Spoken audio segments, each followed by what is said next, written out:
Penyanyi popular era 1980-an, Shidi yang disahkan doktor hanya mengalami kecederaan ringan selepas kemalangan terjatuh dari skuter elektrik pada petang semalam, kini mengalami batuk berdarah. Sebelum itu, jika anda masih baru di channel ini, jangan lupa tekan butang subscribe dan juga tombol loceng supaya anda tidak terlepas dari video-video menarik selepas ini.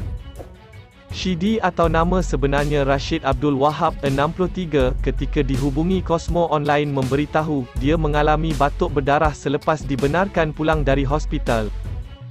Memang doktor kata saya hanya mengalami kecederaan ringan seperti luka kecil dan bengkak pada bahagian muka, malah, hasil imbasan sinar X juga mendapati tiada sebarang keretakan pada mana-mana bahagian. Cuma selepas saya pulang ke rumah, tiba-tiba saya mengalami batuk berdarah, ketika di hospital tidak pula saya batuk berdarah. Disebabkan bimbang, mungkin ada kecederaan dalaman, sebentar lagi saya akan ke hospital semula untuk menjalani pemeriksaan secara menyeluruh, ujar Shidi.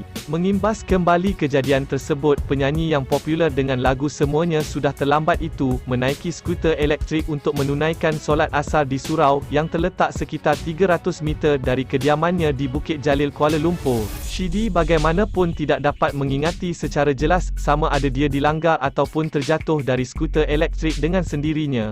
Kebiasaannya saya berjalan kaki ke surau yang lama, namun, surau baru ini agak jauh sedikit, jadi saya menaiki skuter elektrik. Saya sendiri tidak ingat saya dilanggar ataupun terjatuh sendiri, apa yang saya ingat adalah, saya mahu ke surau menaiki skuter elektrik sahaja. Sedar-sedar saya sudah berada dalam ambulans untuk ke hospital, mungkin ada saksi kejadian, tetapi setakat ini masih belum ada sesiapa yang datang berjumpa saya berhubung kemalangan tersebut, kata Shidi. Selepas kemalangan yang berlaku pada petang semalam, Shidi telah dibawa ke Hospital Chancellor Tuanku Muhriz HCTM, Universiti Kebangsaan Malaysia UKM, untuk menerima rawatan dan disahkan doktor tiada sebarang kecederaan serius.